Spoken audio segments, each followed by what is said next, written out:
Welcome to the Ada K Show. I'm your host, Ada K, and I am a criminal justice major. I am also a deaf courtroom commentator, breaking down the gripping courtroom drama while providing full ASL interpretation, making justice accessible to everyone. Grab a cup of Java and let's dive in. And don't forget, comment, like, and subscribe. And if you love this channel, please become a member.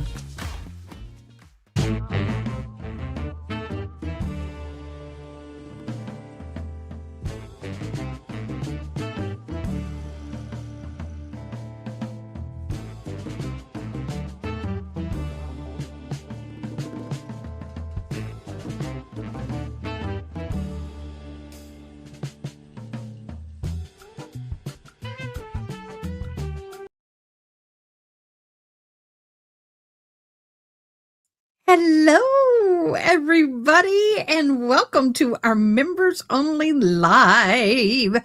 We're so happy to have you here, and thank you so much for joining us. Wow, it has been a busy weekend. Oh my gosh, it has been awesome. A lot of little changes going on. Sent it. We have an interesting trial that's going to be coming up. We have a very crazy case that involves a judge who was shot with his wife in his own home, y'all. So we're going to be talking about that tonight. And tomorrow we have, of course, are you ready for this? Verdict Watch. But what's amazing is all of the evidence that has been released by the courts for public consumption. Miss June has gotten a lot of it. So we're going to go through that. That's going to be awesome. That is going to be awesome. If you are live with me right now, because it's a members only live, it doesn't show me the viewership. If you would just sit there and say, hi, I'd appreciate it. What? Oh, doesn't surprise. Okay, so hold on. I got to go open up my thing. I can't see the comments because this is a members only live, so I got to pop it out. Hold on, let me get to my live and do that. I forgot about that. It doesn't work that way in StreamYard. So let me pop out chat. Let me get there. Miss Nala K heard me. Now she wants attention. Nala's going to sleep with me tonight. We're going to get her out. We go sleep with Mama tonight. If you don't know, I have a monkey. Hi. Okay, there we go. Thank you, everybody, for joining. Mr. Joe Schmo was going to join us tonight, and he said, oh, fudge, I got to restart he's got to restart his computer, so he'll join us in a minute. So let me get started. So, y'all, my gavel gang, as I love to call y'all, what's happened in Lafayette, Indiana, is one of those cases that hits the nerve for everyone who follows courtroom drama. It was in the 30s today. Oh, it got in the 50s here. A seated judge and his wife were shot in their own home. The prosecutors say this wasn't redrum. They say this was a planned hit tied directly to active criminal case. Tonight, we are going to walk you through the victims, the alleged plot, the defendant, and what the court documents say, what evidence investigators claim they've recovered, and where this case stands right now. So welcome, come on in, get your cup of coffee. I'm so glad you're here. Now, this is a true deep dive. No surface level recap. We're going to walk step by step through what happened in Indiana. Judge Steve Myers and his wife, Kimberly Myers, when they were shot at their home in Lafayette, Indiana. And we're also going to talk about what really means for the justice system, for the courthouse safety, and anyone who still believes judges are untouchable.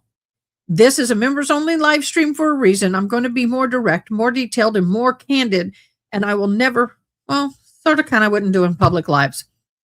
I will tell you this caveat. If we do not have more than 4 people watching the members only live, we do make it a public live. So it's very important that if you're a member and you're watching, please say hi so I know that you're here. So I'm going to give a minute for all of you guys to hop in, and we're going to be talking about this judge.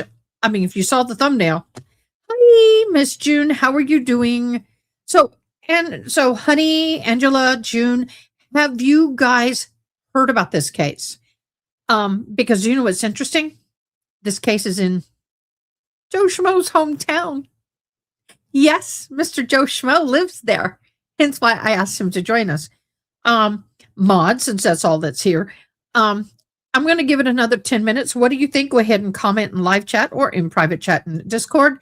If we don't get enough members to hop on, should we make this a live stream? My humble opinion, I think we should, but we'll leave it up to, we'll discuss it.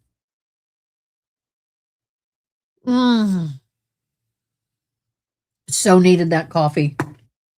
So needed that coffee. Poor Joe Schmo. His computer decided to do its updates. I'm like, nah.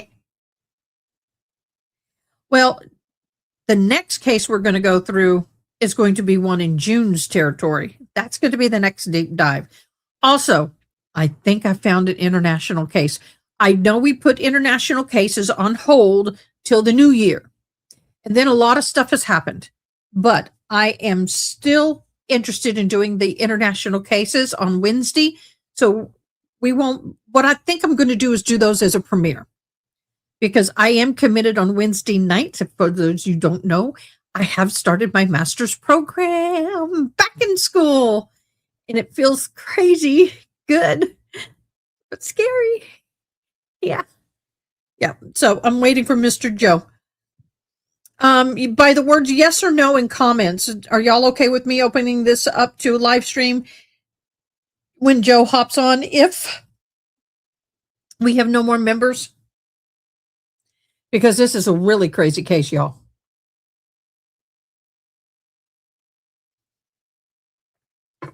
All right. I'll get ready to do that because that's the way it looks like it's going to go. Let me go in and do the editing. Really cool. Save changes. It may not work. I may have to go in and do it this way. I want to give a shout out to all my mods, of course. I can't do this without you. Thank you so much for your support. And let me go to edit.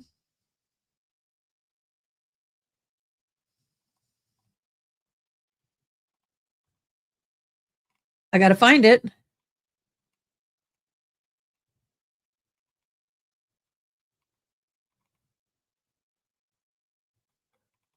Oh, the dogs are going crazy. Why can I not find public? Oh, there it is. All right. We're going to make it public since we didn't have any more join, but that's okay. I'm good with that. I offer it to the members only, but then if for any reason, there we go, we're public.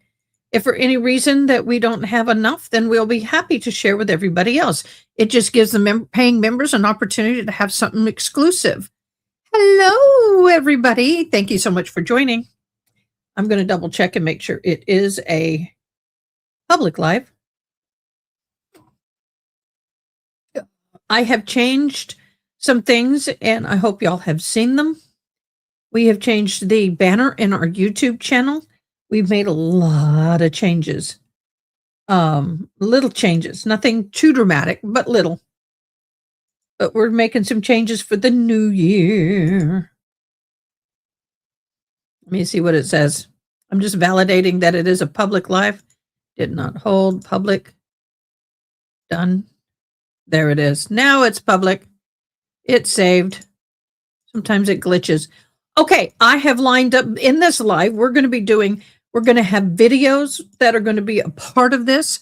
It's a lot of information that we're going to throw down. So welcome in, everybody. It is now open to the public. Let me get started. First, let me lay the background and the groundwork so you actually know what happened. On Sunday, January 18th, 2026, around 2:15. What did he say? Oh, Joe's still updating. Around 2:15 to 2:17 in the afternoon, and Lafayette police respond. That's not Lafayette, Louisiana, that's Indiana. Responded to a shooting in the home of Mill Pond Lane in Lafayette, Indiana. That is home belongs to a Tippecanoe Superior Court Judge Steve Meyer and his wife Kimberly Myers. When then officers arrived, they found both of the victims had been shot. Now, the Judge Myers was shot in the arm. Kimberly Myers was shot in the hip. Oof. Let me tell you, I'll take an arm shot over a hip shot any day. Shell casings were recovered at the scene. Both were transported for emergency medical care, were later listed in stable condition. Now, this was not a nighttime burglary. This wasn't a random drive-by. This was a broad daylight in their home Sunday afternoon, like chilling in the home, watching football, eating some chili kind of day. Very early on, law enforcement made something very clear. This was a targeted attack. And when a sitting judge is targeted at home, that's not just violence against two people. That's a threat on the judicial system. So let's watch. Let me gear up the video. Sorry. Let me gear up video. We're going to watch a video.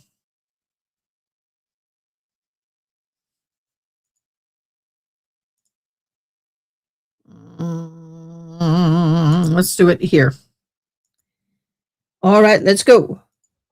We are following some breaking news out of Indiana, where just moments ago, police gave an update about the investigation into the shooting of an Indiana judge and his wife. This is some file footage of some of the suspects that police say tried to kill the Indiana judge and his wife.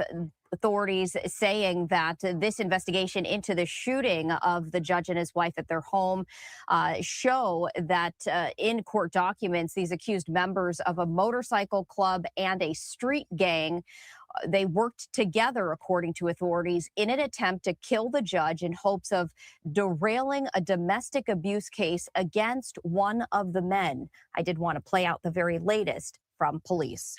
One of those incidents that really strike at the heart of a community, and it really makes you think about some of those fundamental aspects.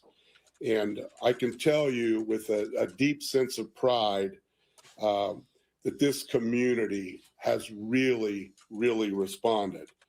We didn't take a step back, and neither did the Myers, neither did our law enforcement agencies, our first responders or medical personnel, our judicial system or our prosecutor's office.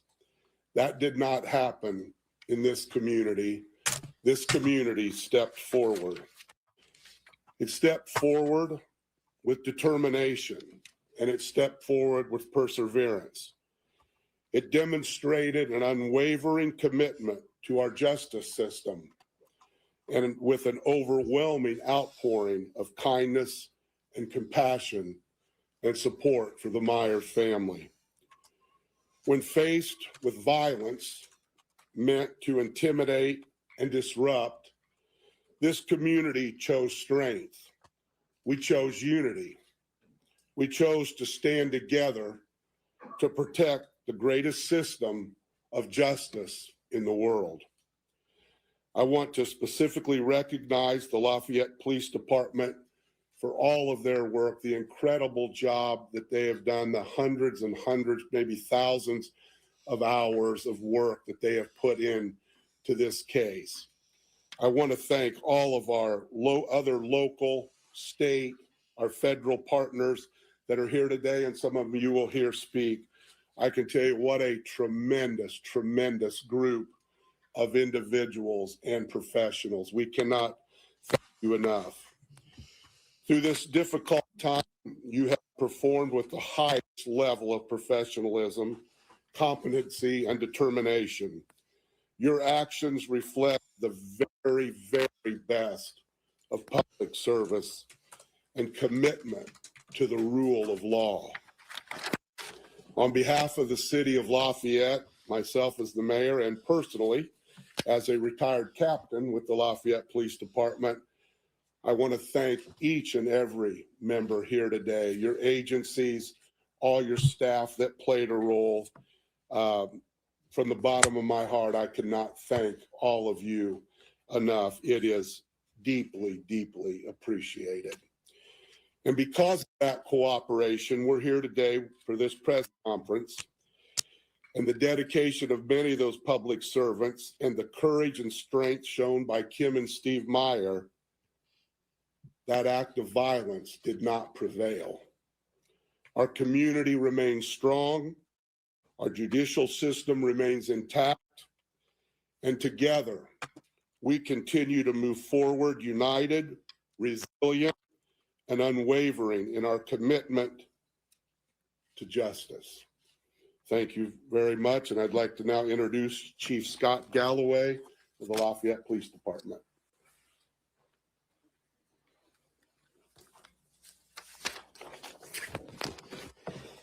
Thank you, Mr. Mayor.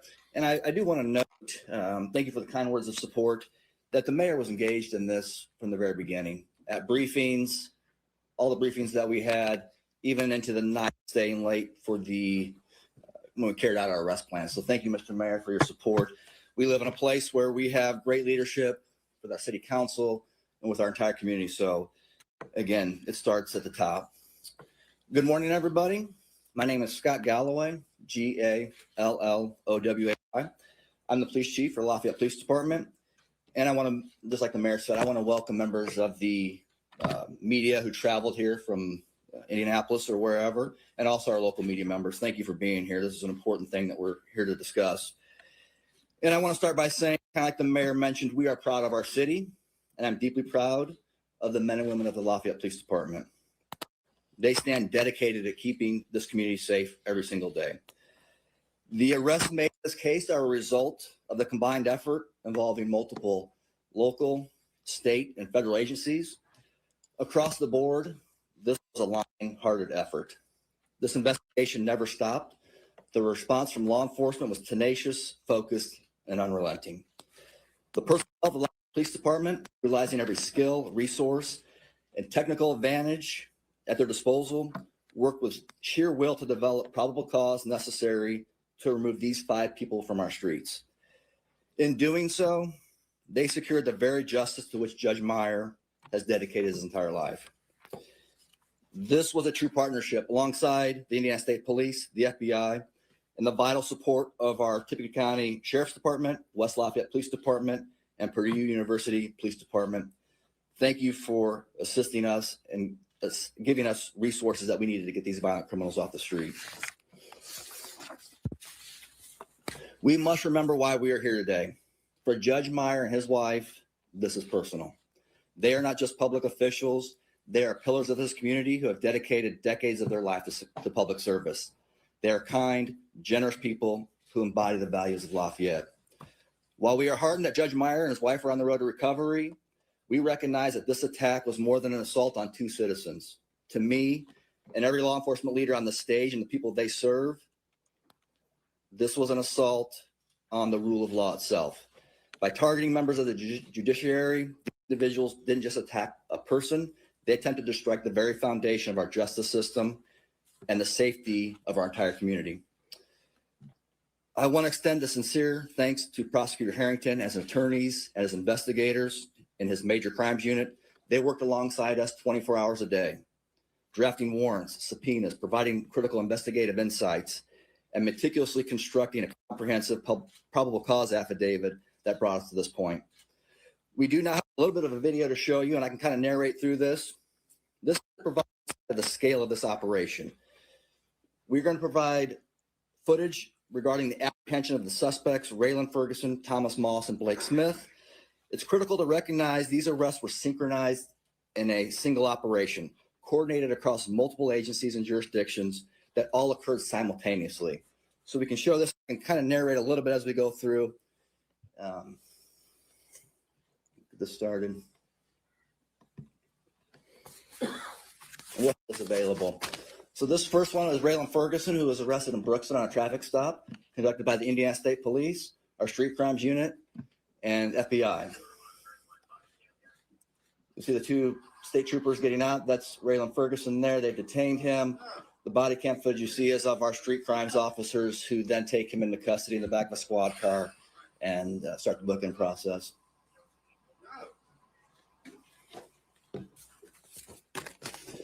Again, it's short. They went off very well. Thomas Moss, you can see he is from the Tippecanoe County area. This is his house.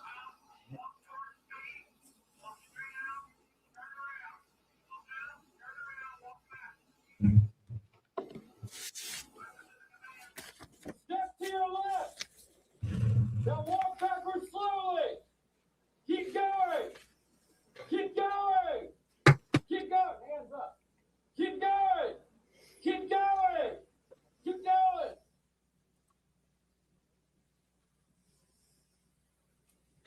And then Blake Smith was arrested in Dayton, Indiana. And again, you can see who was involved in that. These are all coordinated efforts.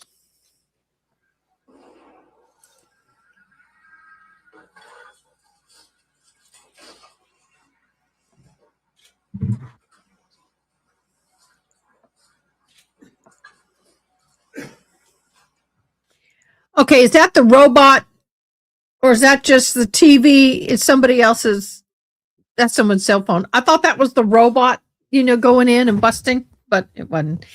Hey, Joe Schmo. Hey, I finally made it Hey, in. Joe, what do you know? I know this happened in my backyard. Not literally, but almost literally. Yeah, it did. Yeah. Happened in Joe Schmo's backyard. Real Yeah, quick, Judge- before I forget. No, go ahead. Just want to let y'all know we are doing the I liked, I shared, I subbed, and we will be doing bingo when appropriate. Why? Because we have gotten a sponsor, and that is Red Dog Ranch, this month's giveaway sponsor.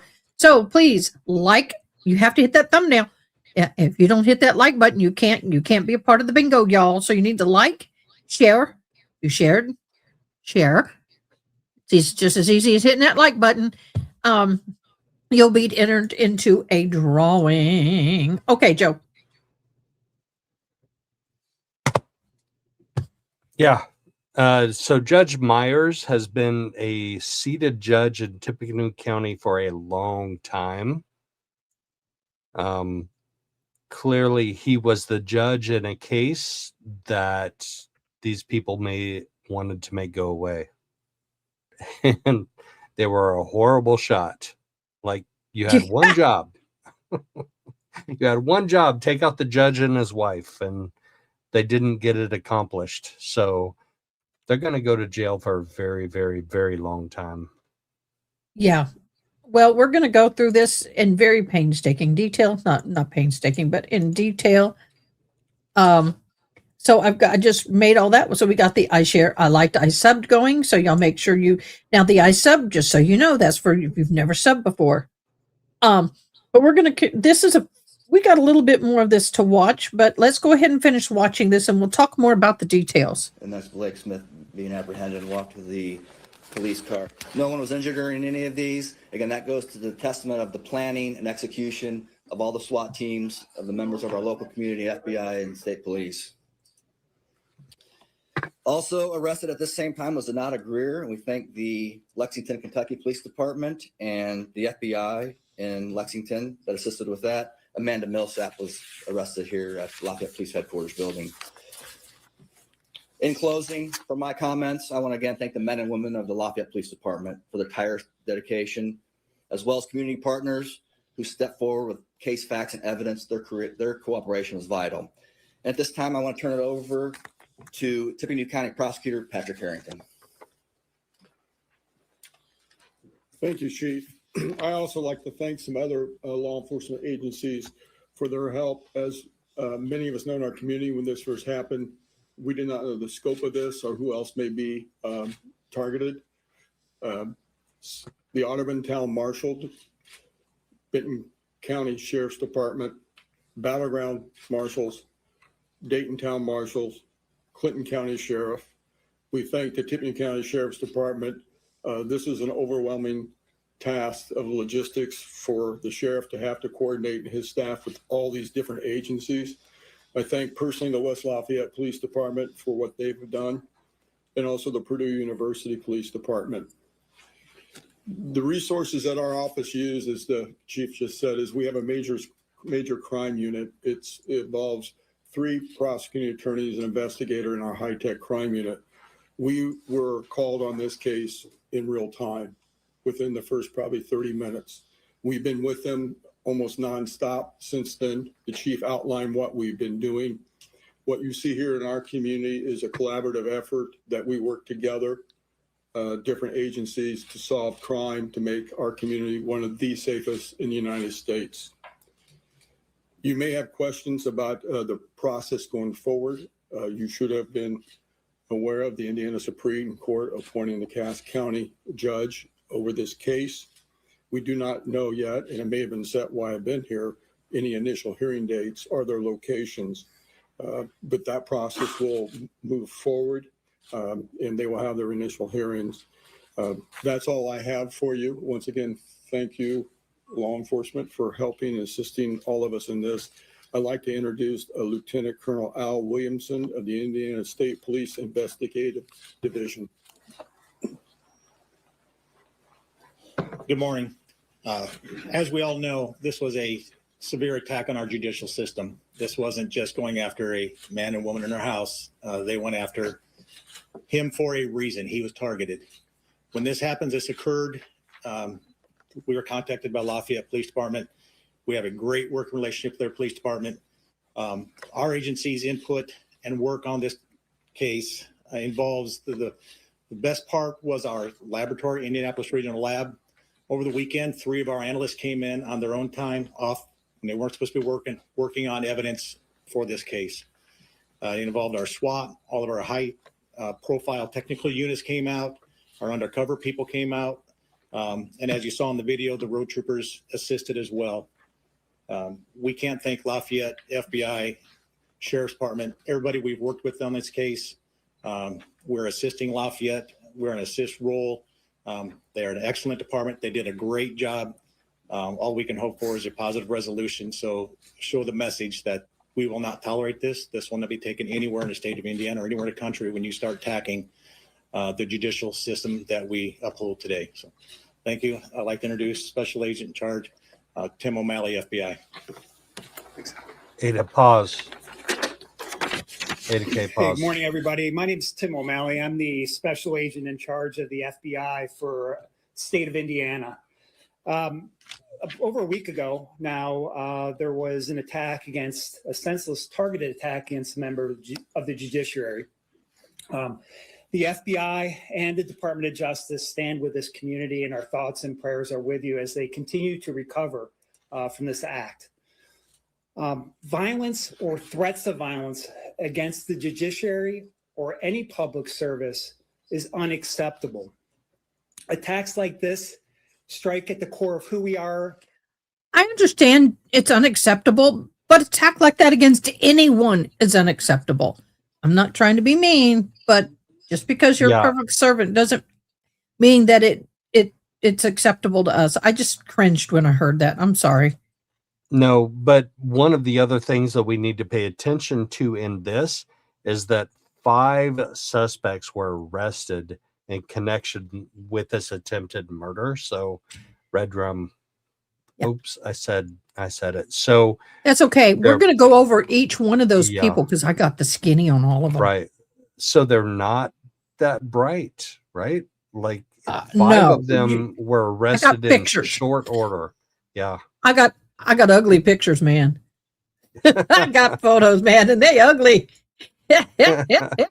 Let's keep watching. I got some ugly photos, man. Society and erode the rule of law and will not be tolerated. While the Lafayette PD was the lead for this investigation, I want to tell you that the FBI was also involved. We brought to bear resources in the area of technical assets, our evidence response team, our crime scene investigators, our surveillance teams were also involved. And of course, we helped coordinate some of the activity that crossed over state lines, both up north into Michigan and down south into Louisville, into Kentucky. Above all, I just want to say that these arrests represent what law enforcement is like here in the state of Indiana. It's about collaboration on all levels, on the local, state, and federal levels. And this was a great example of what we can do when we work together. I just want to close by saying one last thing. For those of you who don't understand or don't appreciate, the FBI is here in this community. We work tirelessly every day to investigate violent crime and crimes like this. And I just want people to know that they can always call the FBI. We have a phone number. It's so easy to remember, 1-800-CALL-FBI. And we appreciate it when people call us with any types of tips, whether it be in a case like this or something else that might seem suspicious or out of the ordinary. So with that, thank you very much for being here today.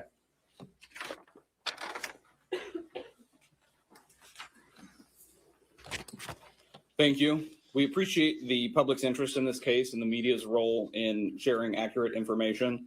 At the same time, this remains an active criminal prosecution, and we are mindful of our obligation to protect the integrity of that process. At this time, the Lafayette Police Department will not be answering additional questions regarding the details of this case.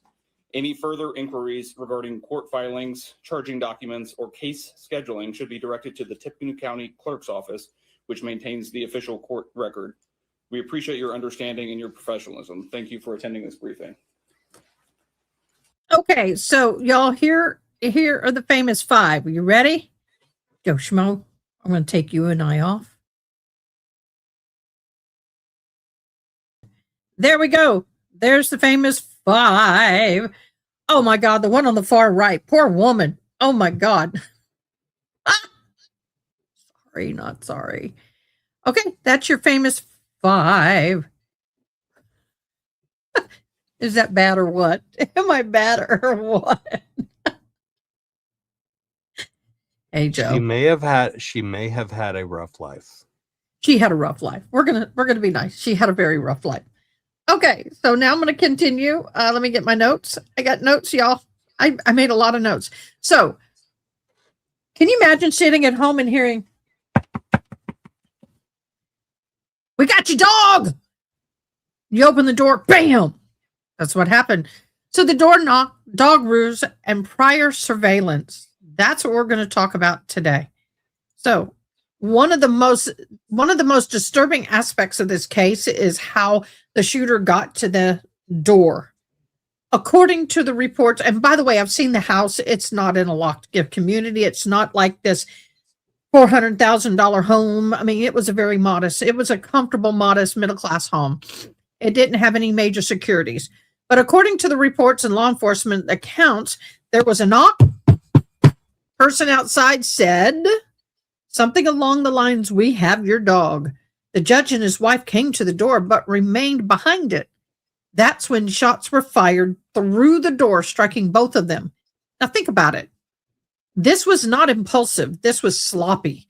This was someone using personal ruse, someone trying to get to them close to the door, and someone prepared to shoot without ever seeing their faces.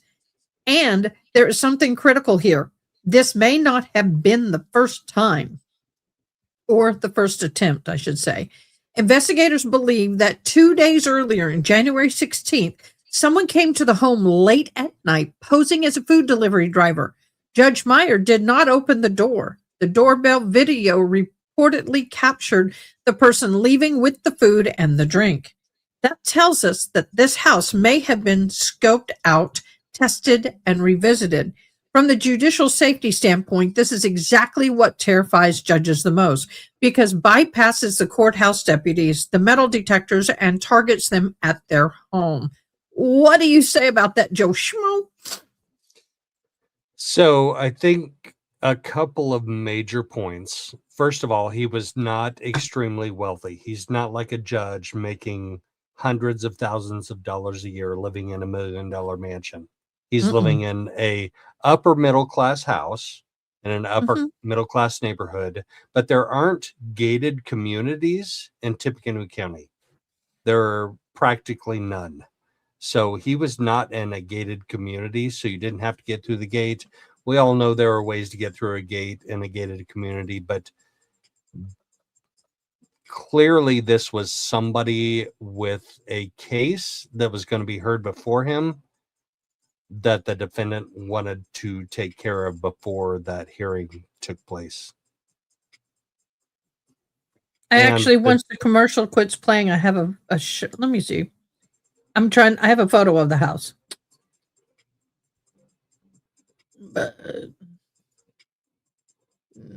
Images. Okay. I'm going to share. Why do I have to go through all these dang commercials just to show a picture? I'll show, but I don't have any volume on, so we can do this. Let me show it, Joe. I just wanted to show the house because so people could understand that this house was not a super upper class and understand it. They lived right off of the street. Okay. So there's the house. yeah, Pause. that's Right there. That's the house. Very, very middle class in Tippecanoe County. Very Yeah. middle class. Yeah. So he wasn't living high on the horse, so to speak. No. So, yeah, it's just crazy. So now let's talk about the manhunt and the multi-agency response. Now, immediately after the shooting, the suspects were at large. Now, multiple agencies mobilized and did it quickly. As some of them said, but I'll go ahead and relist them again. The Lafayette Police Department, and that's Indiana. Indiana State PD, Tippecanoe County Sheriff. Did I say it right? Tippecanoe, yes. No, okay. County Sheriff, West Lafayette Police, Tippecanoe County Prosecutor's Office, the FBI. Security was increased at the courthouse. Other judges were alerted. This was not a threat as a neighborhood crime, but threatened as an entire attack on the judiciary system. All judges were put on warning. Now, Judge Meyer later released a statement calling it a horrific violence and said that it would not shake his belief in the peaceful dispute resolution, whatever that meant. Then that wasn't just to reassure the public, but it was a message to the legal community. The courts will keep functioning. Will keep functioning. Okay, video number 2. In connection with the shooting of Indiana Judge Stephen Meyer and his wife Kimberly. Share it. The ambush. I am getting ready to. With an attack There it is. right at the judge's home from his doorstep. Someone advised we have your dog and a shot came through the door. 3 of the suspects are charged with attempted murder and 2 with lesser offenses. Investigators identifying Raylan Ferguson as the shooter and Thomas Moss, who, according to court records, is a high-ranking member of the Phantom Motorcycle Gang. Moss set to appear before Judge Meyer 2 days after Sunday's shooting for charges that included domestic battery and unlawful possession. So I'm pausing this here because this is the guy I think is the ringleader in all this. And this is the case that was triggered. He basically, if I understand it correct, and correct me if I'm wrong, he's the one that wanted the judge gone and everybody just went in with him. Let's keep watching. Of a firearm by a serious violent felon. His attorney in that case telling NBC News he doesn't represent Moss for these new charges. Using surveillance footage from both the Myers home and a neighbor, police say officers observed a male who was wearing a black and gray hooded flannel, black sunglasses, and appeared to have a white face mask. They say the shooter used a short-barreled shotgun with an obliterated model and serial number, which an Indiana State lab was able to partially restore, leading them to another suspect. Investigators also swabbed DNA from a white silicone face mask found near the scene to identify the alleged shooter, whose attorney was not immediately reached for comment. Authorities say Judge Meyer suffered an injured arm and his wife an injured hip in this attack. Judge Meyer still recovering and noting in a statement that this horrific violence will not shake my belief in the importance of peacefully resolving disputes. Sam Brock, NBC News. Okay, yeah, we already said some of that, but now, within days, the investigators announced the arrest, and what emerged was not a lone actor, but 5 people. We heard about that.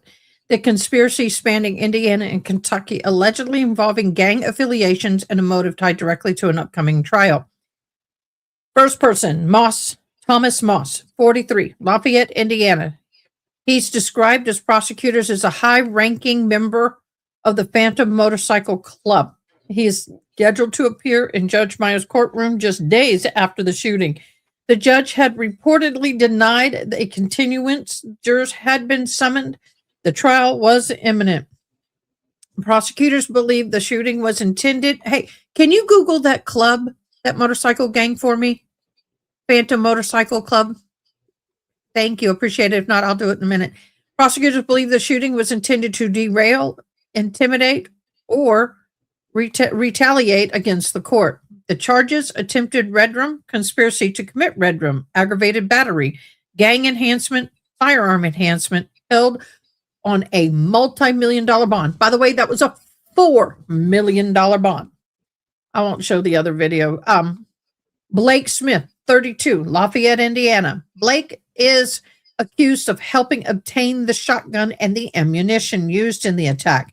The investigators reportedly traced the firearm purchase back to him. He faces the same violent felony charges, also held on a multiple $1-million bond. Then we have Lexicon, Raylene Ferguson, or Raylyn, excuse me, Ferguson, 38, from Lexington, Kentucky, is believed to be the actual shooter. Investigators alleged he traveled across the state lines, hence that makes it federal. A discarded silicone mask recovered near the scene reportedly contained his DNA matched to him, clothing and other items allegedly discarded during the escape. Amanda Millsap, age 45, Lafayette, Indiana. Amanda Millsap was not accused of pulling the trigger. She is charged with the bribery, obstruction of justice. Prosecutors allege that she's involved in the attempt to pay a witness $10,000 not to testify in Moss' underlying case. This is where motive becomes unmistakable. Zenaida Gear, 61. That's that last one that looked like she'd been run over by a bus. Poor baby. Lexington, Kentucky, charged with assisting a criminal. Prosecutors alleged that she helped with transportation or logistic ties to the shooter. That is where we are on those poor souls. Joe, what you got? A motorcycle club? That's crazy. That's crazy. Share, my dear, share. Well, we know we go up to Abbey and Libby and Delphi, and that's potentially, maybe allegedly, tied to a motorcycle club, the Vinlanders, right? Mm-hmm. So what was this club called? Phantom what? I gotta look it up again. I wanted to see what I could find on them. Phantom Motorcycle Club. It says that he acknowledged it in an interview with police. He acknowledged his association with the motorcycle club in an interview with police.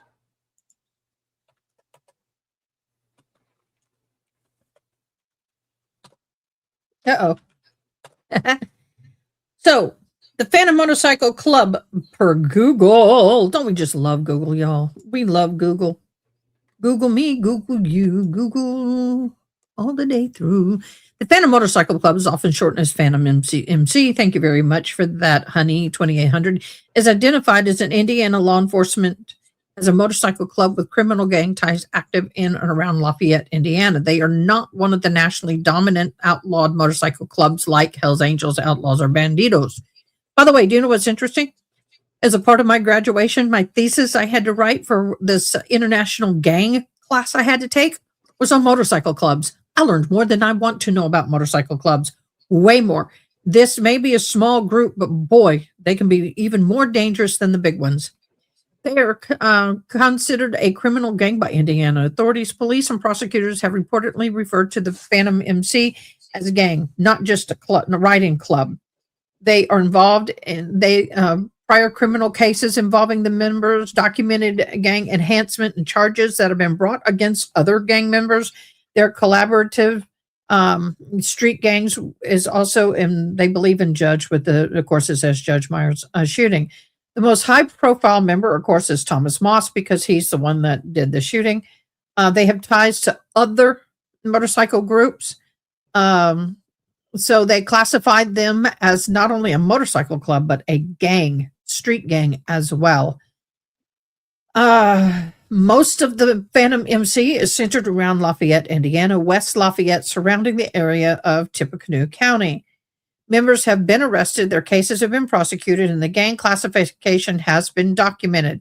Now, they are not a large national club, regional or national. They're smaller than the major outlaw motorcycle clubs that are known, but they are known primarily through criminal cases, not public presence. So in other words, they don't ride around on bikes throughout the country. They're more of a group of guys who ride motorcycles who commit a lot of crime. Not a bunch of guys that ride motorcycles, and a few of them commit crimes. So they're more, the highest ranking member that is known at this time is Moss. Judge denied Moss's request to delay the trial. 2 days later, before the trial, his wife and him were shot. So the enhancement for the motorcycle gang is involved in the case in which Moss was getting ready to appear in before the judge, just a few days before he shot him. There you go. There is a chapter in Louisville, Kentucky. Yep. It's a small group in comparison to most motorcycle groups. So tell us more about this judge, sir. What you know, what you think you know, what you don't know, Joe Schmo. Well, the judges in Tippecanoe County are elected. So Judge Myers has been elected to his judge seat for a long time. He's been in that seat for a long time. And a lot of people know him, and sometimes because of all the people that know him, he's got to recuse himself from certain cases. But this is a criminal case, and he's not recusing himself from this. Well, he has to now because he's been shot. Right? I mean, you can't. I mean, dude, come on. I mean, I can see this going up to the Supreme Court if he doesn't recuse himself from this now. Have been personally attacked. Yes, you have. Yes, he has.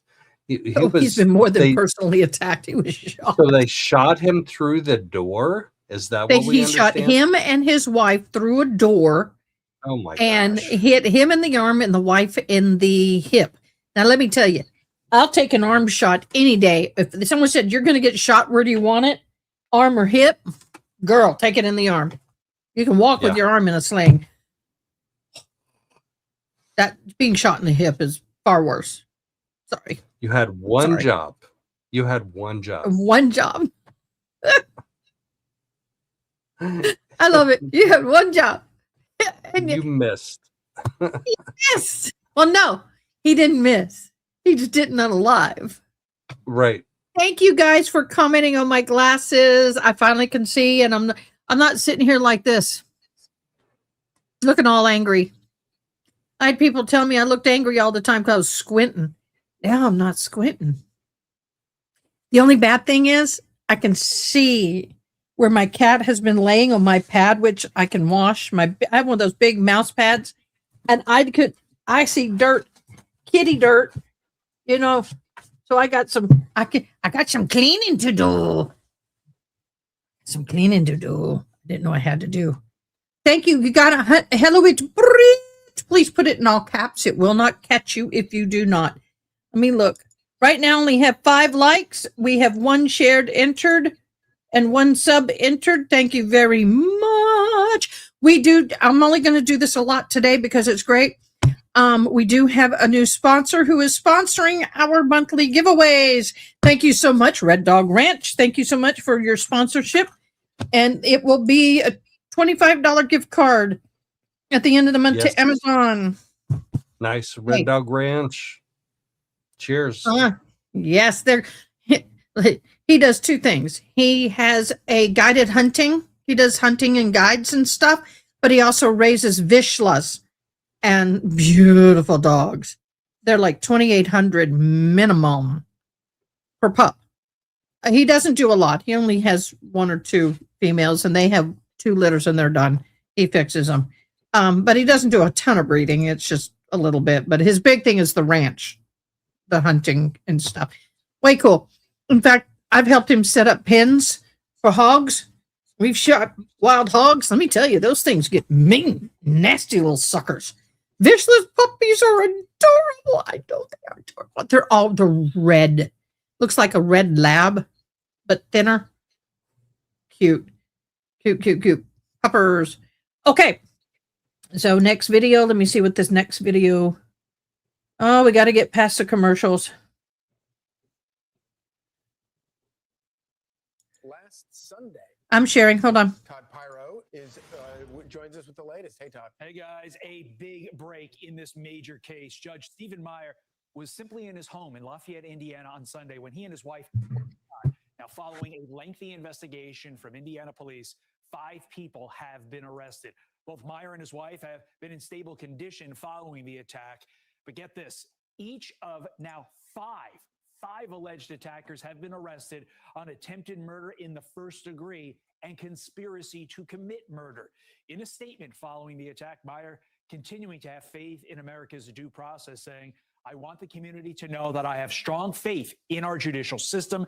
This horrific violence will not shake my belief in the importance of peacefully resolving disputes. I remain confident we have the best judicial system in the world, and I am proud to be a part of it." Lafayette Police Department saying the investigation was done as a joint effort with the FBI, U.S. Marshal Service, and Allentown, Pennsylvania Police. Chief Justice of Indiana, Loretta Rush, saying in a statement following the attack, quote, "Any violence against a judge or a judge's family is completely unacceptable. As public servants, you are dedicated to the rule of law." Back over to you. Okay. Okay, I think that's it. Okay. I'm Steve Juice. Yep, that's it. Let me see the next video. Back over to you. Back over to you. Back over to you. Yep, back over to you. Of an Indiana judge and his wife. Oh no, she looks good there. Look, she doesn't look so bad there. I guess when they take the hair away and the earrings and the glasses, you look like the other. 5 people are in custody. 3 men and 2 women are all facing a number of charges. Police have not said how they are connected or what the motive was. Judge Steve Meyer and his wife were shot in their home in Lafayette last Sunday. They are expected to be okay. Oh. Tonight, Don't say. a brazen Hold on, plot hold to on, throw hold an on, Indiana hold on. court case. Witness What? Don't say Lafayette. It's Lafayette. I was Like being I had- sarcastic. No. Lafayette. It was the previous announcer, like the previous news lady. She said Because sometimes Lafayette, and Yeah. Bob Mata and I actually had a little bit of tete-a-tete over this. And I'm like, if you're a local, you pronounce it Lafayette, and he's like, I'll pronounce it how I damn well want to pronounce it. Well, Lafayette, Louisiana, when I was there for Hurricane Katrina, by the way, some of y'all don't know, I spent 2 weeks in the 9th Ward area. The day after, I was flown in by helicopter. He was on airboats. I was out in it, boo. And then I came back and we did the animal rescue for 2 weeks. We were finding all the animals in the home. So anyway, I called it Lafayette or something like that. And boy, honey, they corrected me in about that quick. So anyway, we're going to watch this. Hopefully I don't get in trouble. tamper and kill a judge and his wife. Authorities say the scheme was aimed at preventing a motorcycle gang boss from being prosecuted. And tonight, we hear from that man and his accused accomplices. Our investigative reporter Chuck Gowdy joins us live from the NBC Chicago newsroom with the story. Chuck. Allison, if this plot had succeeded, a witness would have been paid $10,000 for her silence, and a veteran Indiana judge and his wife would be dead from a shotgun blast through their front door. As it was, the gun attack wounded them both, and 5 people linked to an outlaw motorcycle gang were tracked down and arrested. This afternoon, most made initial court appearances on the case fixing, and violence charges.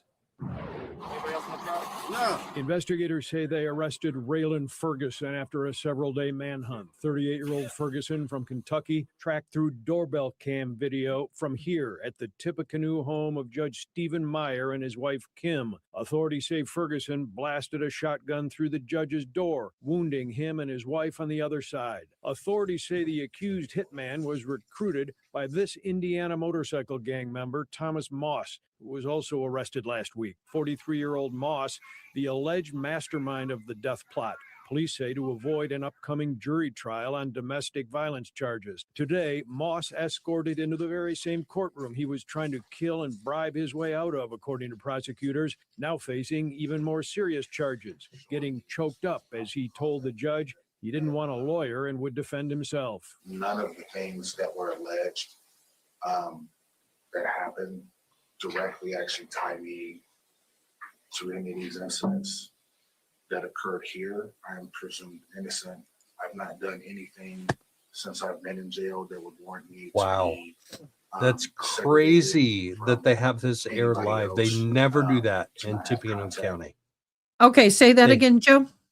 They never air these hearings live in Tippecanoe County, but the judge allowed it. That's crazy. It's like Judge Goal in Delphi, Carroll County. Like she didn't allow any live airings of anything. They don't in Tippecanoe County either. This is nuts that they did, but maybe it's because it was a shoot by a judge and his wife that they allowed it to be aired live.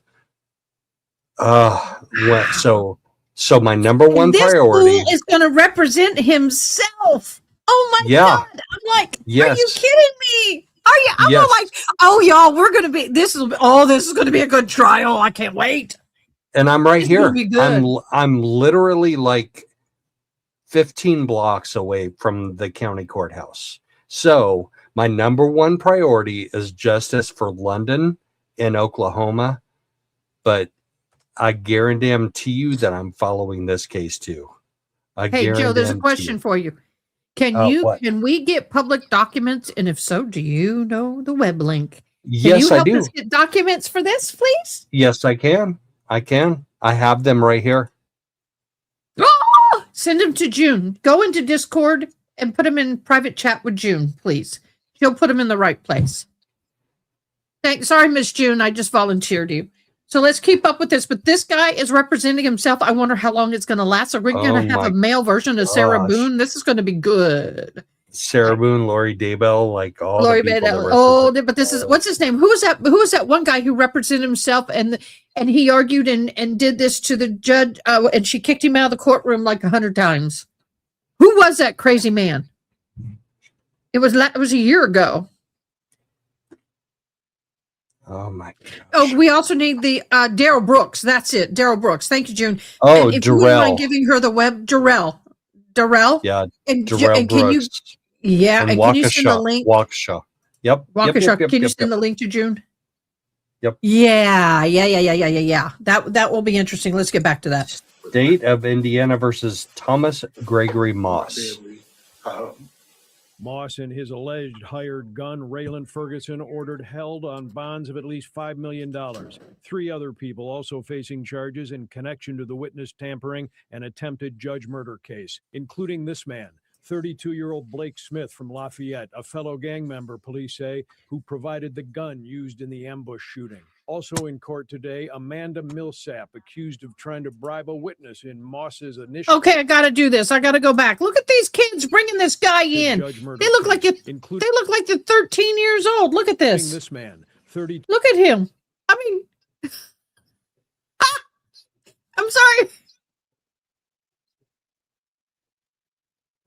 Oh, can you get us the link to the trial stream? When anything comes up, he will get us the information. Am I misreading something, y'all? Yeah, I know, June. I'm trying to fix it. 2-year-old Blake Smith. I'll from show him Lafayette, again. A fellow gang member. I'll show him police again. say, who provided the gun used in the ambush shooting. Also in court today, Amanda Millsap, accused of trying to bribe a witness in Moss's initial court case. Oh, honey boo, those eyelashes she has on, those are those, the fake nails, that's eyelashes that they're like really glued in there. I'm surprised they didn't make her pull those out because they normally do. That trigger the murder plot. I have my master's degree in social work. Millsap is a mental health worker and ex-wife of the accused plot mastermind Thomas Moss, who authorities say was behind the January 18th attack on Judge Meyer and his wife. I have absolutely no information that my client is connected to any plot against the judge at all.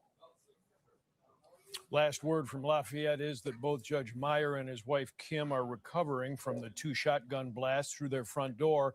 She was hit in the hip and may require an operation at some point, but has been released from the hospital. The judge had worse wounds to his left arm and has already had a couple of surgeries.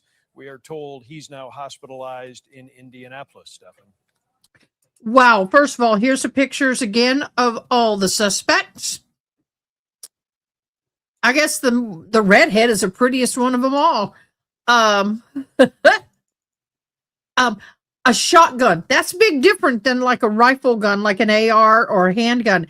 Shotgun blast. I mean, it would tear up that arm like crazy. Maybe, shotgun. Ooh. It could have got both of them in one shot. Yeah, that's what I was because thinking. of the spray. Yeah. But so the last case that everybody is familiar with in Tippecanoe County and probably doesn't realize that it's Tippecanoe County is the curious case of Natalia Grace. She's the small person that was accused of pretending to be younger than she was to be adopted. Yes. Yeah, she was like in her 20s pretending to be like 10. Yeah, that was in Tippecanoe County. That was in Oh my Lafayette. God, what happened with her? She was cray-cray, y'all. She got DNA testing that proved that she was correct, that her age was correct, and that her parents leaving her abandoned in her apartment was wrong. Whatever that means legally, I don't know. But okay, wait a minute. Wait. Wasn't she in her 20s pretending to be like a 10-year-old or something like that? Something weird? What was her name? Natalia Grace. Natalia. The curious case of Natalia Grace was in Tippecanoe County. And she had DNA testing done that proved that her claim of what her age was more accurate than what her parents who abandoned her was. Wait. Wasn't she from Ukraine? Yes. Okay, here it says born September 4th of 2022 in the Ukraine, born with spooky low suffix of dyslexia, rare form of dwarfism, adopted by Michael and Christine Barnett in Indiana in 2010 when they believed she was 6 years old. But Barnett claimed Natalia was not a child, but an adult posing as a child. She was violent and tried to harm the family, and she was a con artist. They went to court in 2012, successfully had her legal birth year changed from 2003 to 1989, making her legally an adult. DNA test in 2023 estimated that she was 22 years old, supporting that she was a child when adopted and abandoned. Yes. So she was a child. Indiana. She really was a child then. Yes. According to DNA testing. Where it is now, as of the latest reporting, Natalia is an adult living independently. She denies all claim that she pretended to be older. She maintains that she was a child abandoned by the Barretts. Her story continues to evolve through documentaries and interview. And then, of course, it brings up Judge Meyer. But my thing is that... Wait, what? Judge Meyer is associated with her case? Well, it just brought her up that he was What? shot from the same area. It just brought his case Oh, up okay. next. Okay. So wait a minute, let me go back. Let's look at that again.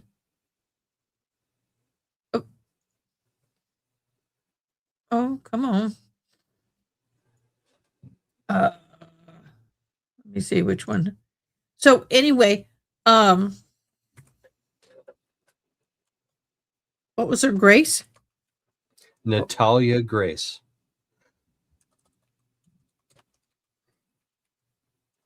The Curious Case of Natalia Grace. Yeah. The thing is I wonder who the judge was in that. Now you said that. Just saying. Who was the judge in her cases? But the thing is even if she was really young, that girl was demonic. She was bizarre. She had some bizarre behaviorisms. He that we was. all have. He was in the criminal neglect proceedings involving Natalia adoptive parents Michael and Christina Barnett. The presiding judge was Judge Stephen P. Meyer. He oversaw the trial where Michelle was acquitted, and the charges against Christine were later dropped. Oh my gosh! Now, the other judge, the judge who granted the older, legally changing Natalia's Grace birth year from 2003 to 8 and 9, was Judge Gerald S. Zor in Marion County Superior Court, Indianapolis.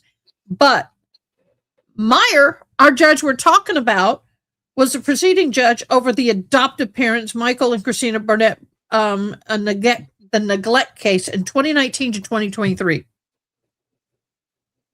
Oh, wow. Oh, yeah, What do honey, we it do with messes your this? head up big time. Yeah, it does. Yeah, it does. Trust me, I was in one all the way up until I was 5. On and Oh, off between my that and gosh. foster homes. Yep. So that's very interesting. So in the Thomas, we've already gone through all the ages of all the people involved. So what's at stake legally? When you target a judge, the system treats you as a threat, not only to the judge, but the institutional stability. So the Indiana Supreme Court immediately stepped in. A special judge is appointed, local judges are recused, and the judge pro tempore was assigned to keep the docket moving. So there's a judge that stepped into his place. This wasn't symbolic. It was a defensive designed to preserve the integrity of the court. Now, what this means for the judicial safety is that when someone attacks a judge at home in the daylight and using deception, wow, that's a lot. This message is simple. We can reach you anywhere. That is a gangsta style. I don't know about you, but I think that's a gangsta style mentality. You know, you're not protected no matter where you are. We can get you anywhere. We'll find you. This case is already being discussed nationwide in judicial security circles for good reason. Judge Meyer and his wife were shot in one place, and they should have felt the safest. Yet his public response focused on peace, stability, and consistent. Can you continue? Hold on. I'm getting called out. I'm going to dismiss it. I wonder why I'm getting toned out. Hold on.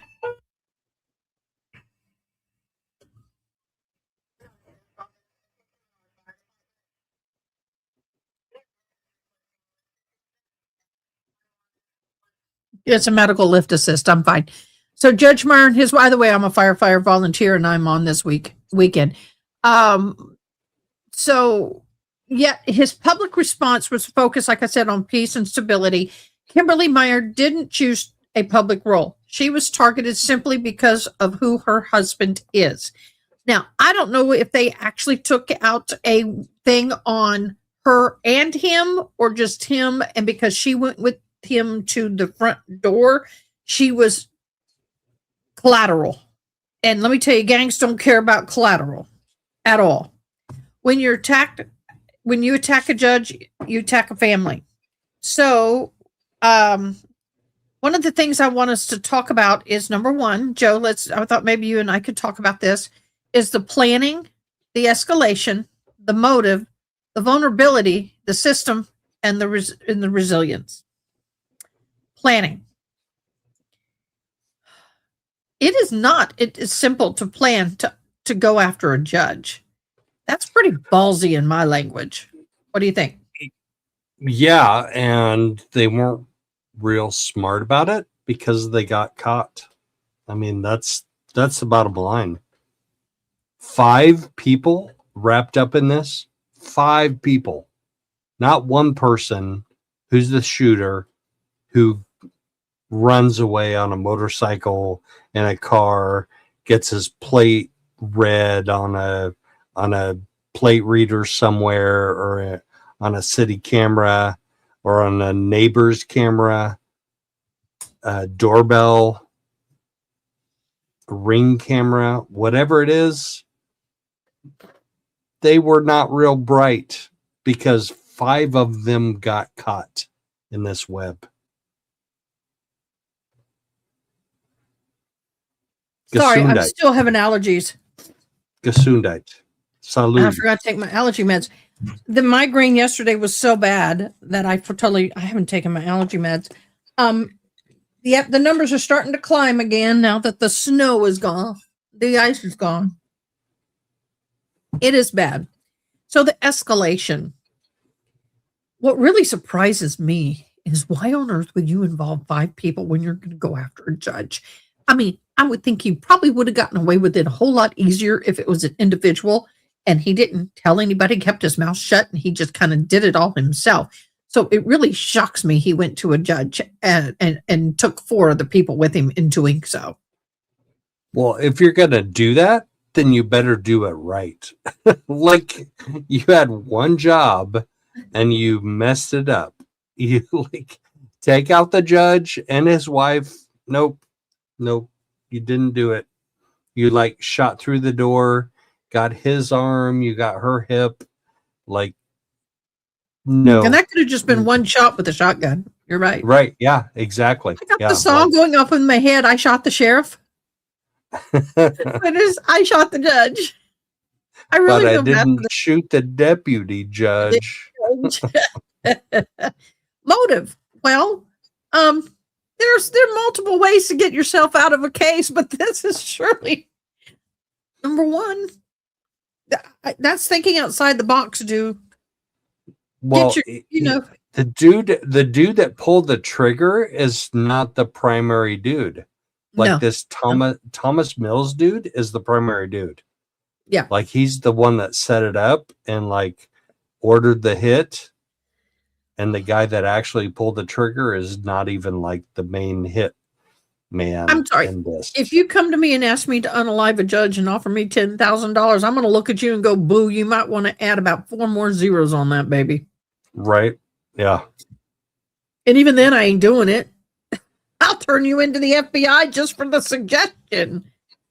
I mean, I'd be calling the judge's office. Hey, judge, just want to let you know someone's getting ready to take your life. You might want to get some security on you, boo. Yeah. And the bad thing is some of these judges, they really don't make a lot of money. They're not these big judges like Canone and all these others. Some of these judges that live in these, $500,000 homes, gated communities, even though anybody can get past the gate. But you know what I mean? This is just a middle-class home on a regular street, no security whatsoever. I would hope that he decides to move now because everybody knows where I got to do it, guys. I'm fighting an ear infection and I just can't do it anymore. It hurts too much. Hold on. My hearing aid's turning off. So I'm down to 1. So, anyway, I really just think that this poor judge, he better move. I mean, relocate big time. Vulnerability. That's kind of where we're talking about now. Unfortunately, judges in his caliber, his level of income, and his area, you're vulnerable. I mean, you live up there. Is this an average judge's home? It is very, very middle class. Very, very middle class. It is Are all not those even judges middle class? Yeah. I don't know. I don't know all the judges. I know this home where he was shot is very middle class. Do you know Not where it even is? up. Yes. And it's not even upper middle class. It's just middle class. So that's a tough one. Yeah. And you would think that, oh, sorry, my ear is really hurting all of a sudden. The system's response. Do you think that, well, I'm not surprised they alerted all the other judges. I'm not surprised that they put the security on them that they put, but do you think that they handled it appropriately or should they have had more? What are your opinions on that? What can you do in that situation? What can What you can you do in my do with a situation? What Klondike can bar? you do in your situation? What would you do for a Klondike bar? I'm in a mood, y'all. Maybe the judge was trying to live a normal life, and very much so. He may have been living below his means, and not every judge lives above their means. But if I was a judge after this, I'd have a steel door. I'd have a bulletproof door. I wouldn't go to the door. The fact that he went to the door was surprising. Well, they said I don't know. Does he have a dog? Do we even know if he has a dog? No idea. I want to know if he has a dog because that's what they said. They knocked on the door and they said they had their dog. So here's some questions. What stood out to you the most as the most unusual thing about this case? What kind of got your attention? A motorcycle gang in Tippecanoe County. Yeah, where you live. Yes, that's where I live. That's also supposedly something that is connected to Abby and Libby and Delphi and Richard Allen is the Vinlanders Motorcycle Club. So it strikes home with me on a whole different level. You know, there's some good motorcycle groups out there. We have people who are watching and are modding, or, we've had a lot of people that are part of my motorcycle groups. Not every motorcycle club is a gang. Okay. I respect that. I know a lot of motorcycle groups through my chaplaincy that they're phenomenal. We even have one group, I forgot the name of the group, it's eluding me at the moment, that comes in when you have a child who goes on the stand to testify against their abuser. They come in and support the kid. They've got motorcycle clubs that support police, fire, EMS, military, veterans. They got good clubs that do a lot of good in the community, and they just love to ride the motorcycle and fundraise and do charity work. And there's hundreds of those in every state. But we do have the gang clubs. Nope. Some are full of great people and do great charity work. Yep, they do. Should judges have home security? Hell, I think everybody should have home security. Yeah, But home what security is not a judge thing. And it's not a BACA. motorcycle club thing. Yeah. Oh, Angela's telling BACA, that's right, is the one that comes in to do escorts for children being abused. Yeah, to trial. Love that group. Love that group. Does the gang involvement change sentence expectations? Absolutely. It is an enhancement, which means it elevates the case. So what does this say about the risk judges face every day? Don't put I'm a judge on the back on your license plate. We have a judge in Kirk County that says Judge, Kerr Judge. I'm like, that's not real bright. You think? So motorcycle clubs, judges, social media content creators, we all have a cross section that includes lots of multiple different personalities and types. So you can't just point to one of them and say, this cross section represents all of them. This membership represents all of them. But it's a tough thing to discern when it comes down to a specific case, like a judge being shot by somebody who is a member of a motorcycle gang. Allegedly. I'll just say that.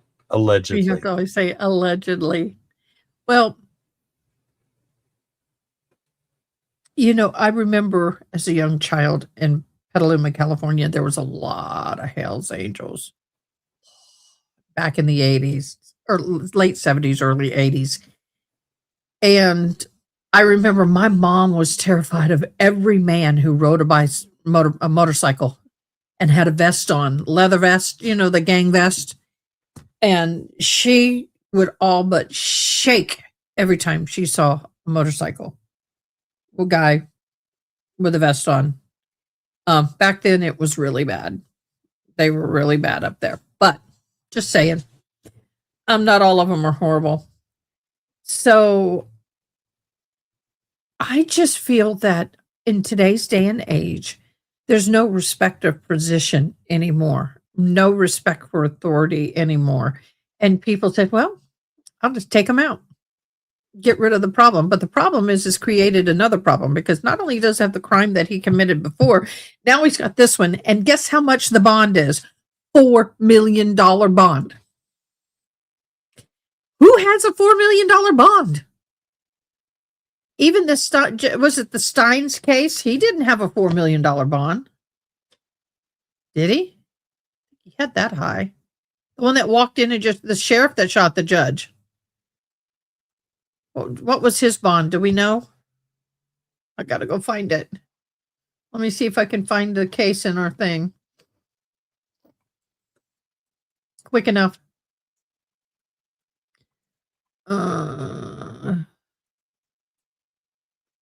I'm looking. I'm bad. Sean Steins.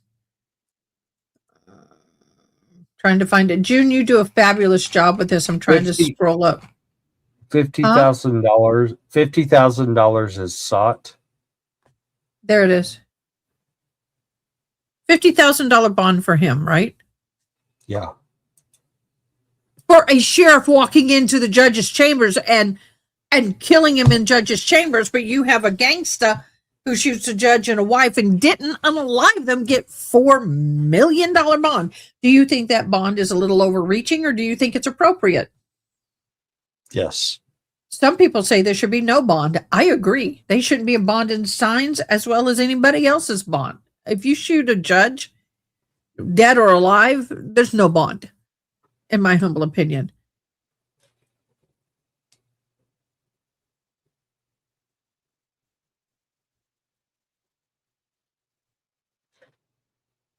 In my humblest of opinions. Well, guys, we have been on an hour and a half, and y'all have been fabulous. I just want to say, first of all, when someone targets a judge, they're attacking not only the judge, but the rule of law itself. The facts that Myers survived, the suspect was caught, and the courts kept moving. That's what matters. His attempt to unalive the judge did not stop what the inevitable is going to be. And that is so true, y'all. You cannot stop it. What he was thinking, I do not know. I think I just did something. I did. Hold on. I accidentally deleted, because I haven't done this in a while. I actually deleted all of the, they're still there. Let me get them up again real quick. Whew. I deleted the giveaways accidentally in a window along with everything else. I forgot to separate them, so I wouldn't do that. Let me grab it. Okay, it's grabbing them. Hold on. I love this giveaway tool, but sometimes if you accidentally delete it, you lose all of them. Okay. We have to have more than one person subbing and one person sharing. So if you shared, please comment, I shared. Very important. We only have one. I cannot draw if we only have one.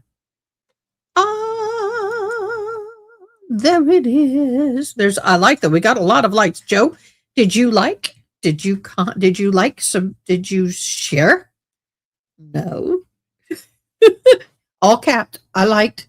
You got to click that like button because I'm going to go see how many likes we have for this live.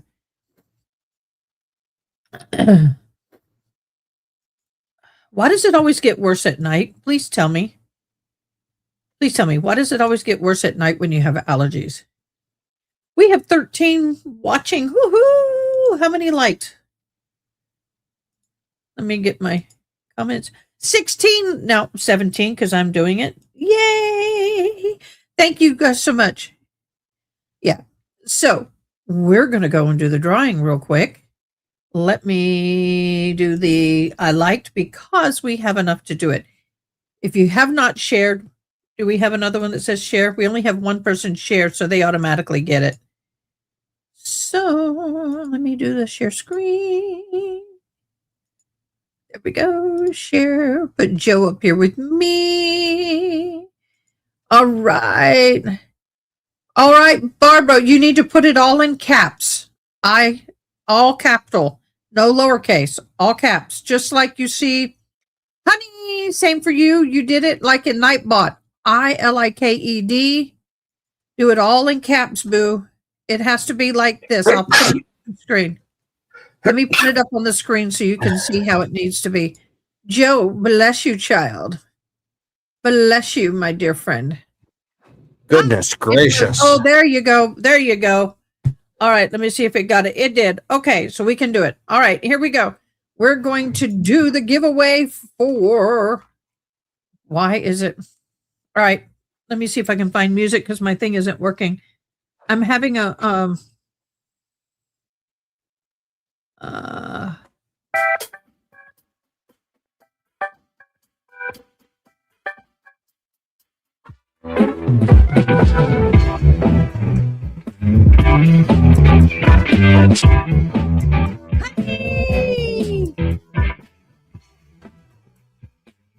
right, one more time.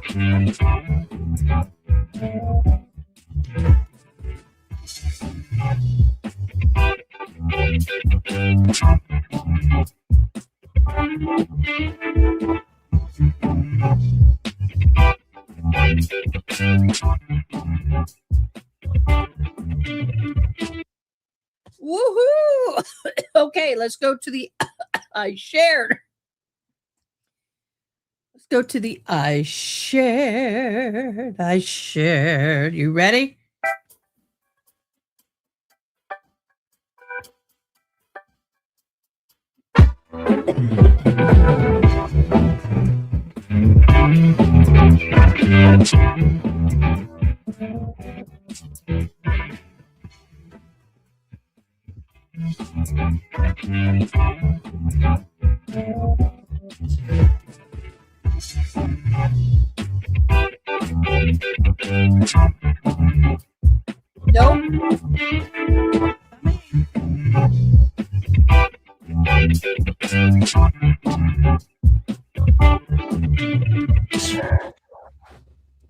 I will go ahead and give that to both of y'all because June is a mod, so I'll give that to you. All right, guys, let's get back over here. Congratulations to the winners. If a mod wins, I draw again. But don't give up. This is all month long, and every time you win, you get an extra entry. You get an entry. So care for JC YT. What does that mean? Care for just JC YouTube? Okay. Don't give up because next live tomorrow morning, you can win. Okay. So let's real quick about tomorrow. We are going to be going into the verdict watch again for Brendan Banfield. We've got a ton of documents we're going to go through, y'all. Awesome. Love the pictures. We got photos, we got documents, we got little prison letters, we got all of it. Thanks to Miss June and Angela, my mod, and Honey, my mod team. And then we'll see what else holds, but we're going to be in verdict watch tomorrow. We got a lot of stuff to go through. Joe, what's your plans for tomorrow? I am preparing for my trip to the Oklahoma Panhandle. That's it. Well, we're going to be following whatever is live. And if it isn't live, we expect a phone call, Boo. Absolutely. And I'll be keep working on my press pass because we got a court case in San Antonio that will be hitting sometime when, God knows. But I really want to go into there. That's one that I want you to come down and you and I go and you show me the ropes, Boo. Yeah. All right, guys. Joe, thank you so much for joining me. As always, it's always fabulous. I love having you here. You're a dear friend. Thank you so much. Oh, yeah, there you go. There we go. How about There this? we go. Def is love you. Bye. Ciao. Ciao, babe. We'll talk at you later. So, I'll call you later, hon. Thank you. Have a good evening, Mr. Joe. Welcome, Barbara. Thank you so much, Barbara. Oh my gosh.